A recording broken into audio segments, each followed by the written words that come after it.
para quem é de Saravá, mais uma vez nos encontramos aqui para responder, aquelas perguntas que ficaram aí pendentes, que nos foram feitas ao longo desse ciclo de 2018.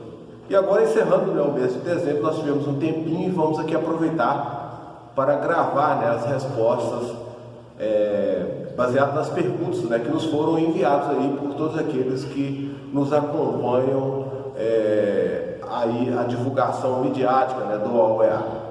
Antes de mais nada, meus cumprimentos a todos aqueles que eu conheço, aqueles que eu não conheço. Como eu costumo dizer aos meus mais jovens, a bênção, aos meus mais velhos também peço a bênção, mas rogando que, acima de tudo, os orixás possam nos abençoar. Esse é o quadro, como nós já falamos, Pergunte ao Sacerdote. Para aqueles que não me conhecem, eu me chamo Marachitã, sou dirigente do agrupamento urbano da Estrela Azul, e mais uma vez nos colocamos aqui à disposição da comunidade para responder as perguntas que estão, tenho certeza, muitas das vezes dúvidas da maioria dos praticantes envolvidos com o movimento umbandista.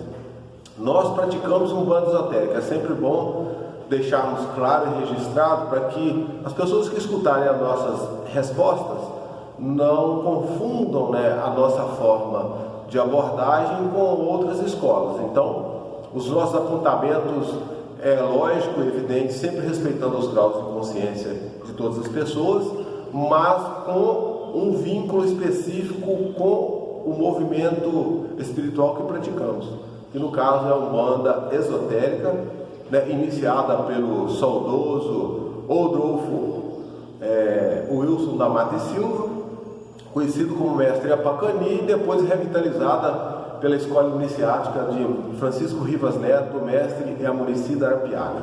Então, hoje nós vamos, como abordamos sempre, baseado nas perguntas curtas, serão respostas rápidas. Então vamos lá, eu tenho sempre aqui um caderninho, para que eu não me perca naquelas perguntas que nos foram feitas, que nós já respondemos. Então, eu vou localizar aqui aquelas que realmente posso responder nesse momento. Bom, vamos lá. A primeira dessas perguntas é feita aqui pelo Ruberval de Ribeirão Preto, São Paulo. Ele pergunta: a hierarquia da Umbanda esotérica?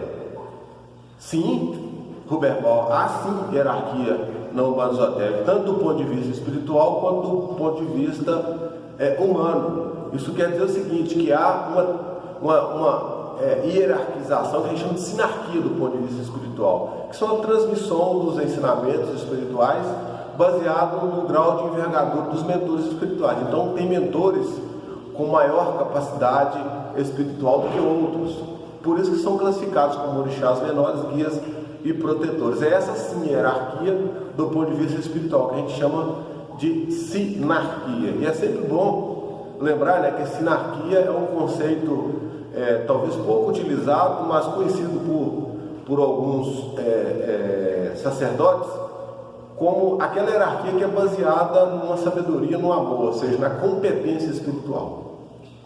E, ao contrário dessa hierarquia espiritual, nós temos a hierarquia humana, que dentro da casta sacerdotal vá desde os babalaôs até o aprendiz. No caso do OEA, nós entendemos ou classificamos essa hierarquia com algumas características específicas.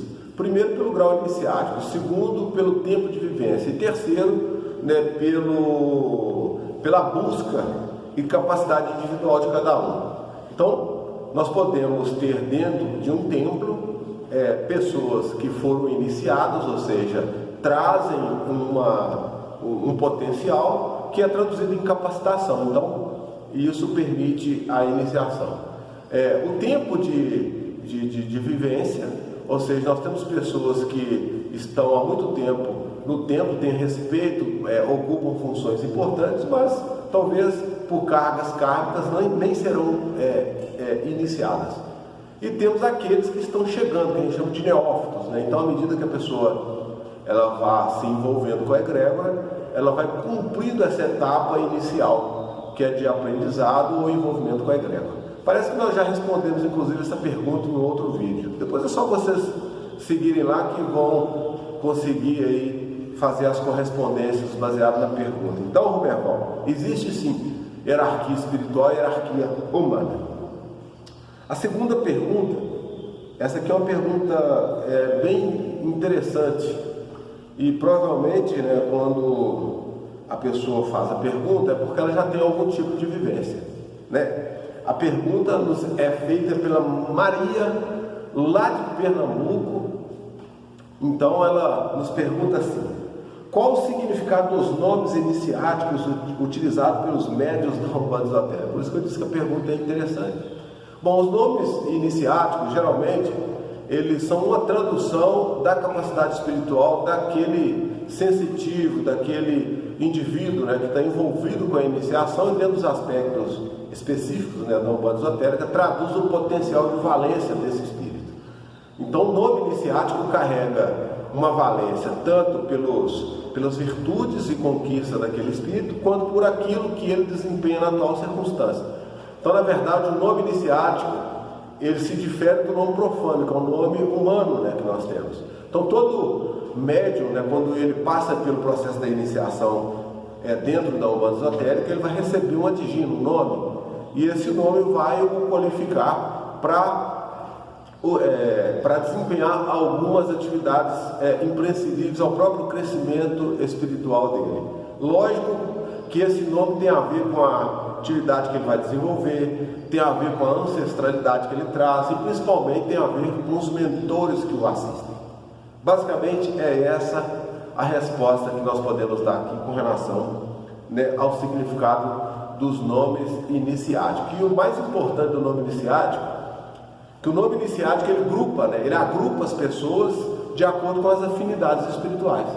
Então, alguns nomes iniciáticos vocês vão perceber que tanto na sua parte inicial quanto na sua parte final, eles trazem sílabas, né, que traduzem aquele grupo espiritual. Então, nós podemos ter final de nomes Conan, Tam, Ban, ou o início do nome como Iá, que quase sempre está relacionado à mulher, ou Bar, que tem a ver com o pai, e assim por diante, tá bom? Então, o nome iniciático traz essas valências, essas correspondências, que eu diria que são muito importantes, né, para aqueles que carregam ou receberam o nome iniciático.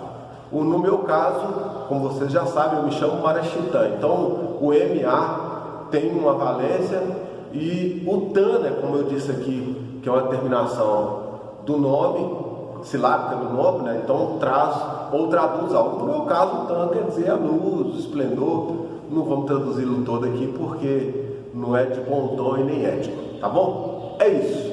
Eu espero, Maria, que eu tenha respondido, né, a sua pergunta.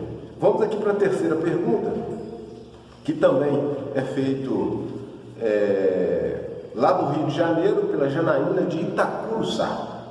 Ela pergunta: o que são ordens e direitos de trabalho? Falada por você em vários vídeos.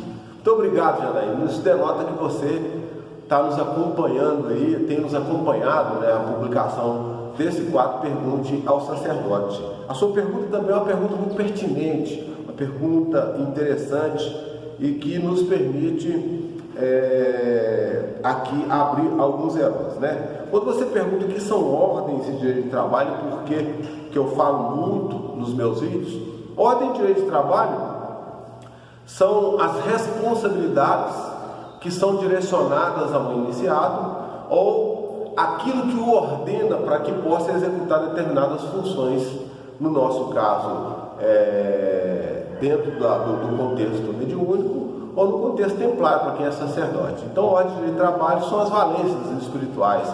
São como se fossem clichês, né, que incidem na estrutura mental-astrofísica do receptor e que o colocam em sintonia com determinadas egrégoras, né, construtivas, destrutivas. Então, nós podemos ter ordem e direito de trabalhos que vêm pelos orixás, tanto qualquer um deles, criança, caboclo, pai velho, ou que venha pela linha da Quimbanda, né, ou seja, pelos senhores Essés, que são os senhores Exus. Então, Geralmente o médium, à medida que ele vai progredindo na sua caminhada iniciática, templária, mediúnica, ele pode receber o aval do mentor, né, dirigente do ambiente que ele está vinculado, ou dos próprios mentores que o assistem. Isso nós chamamos de ordem e direito de trabalho. Para nós, na Umbanda Esotérica, ordens de direito de trabalho quase sempre são traduzidos como a lei de Pemba, ou as grafias sagradas, né, que podem vir impressas na toalha iniciática, na toalha de ori, na toalha de vará, como pode vir na própria roupa do médium, né? Então, quando o médium tem alguns sinais grafados ou nas costas ou na frente, aquilo são ordens de trabalho.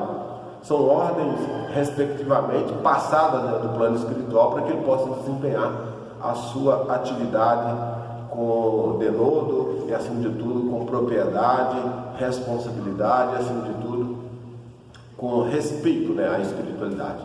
Bom, é isso. Para o quadro não ficar, né, esse vídeo não ficar muito longo, nós vamos encerrar por aqui.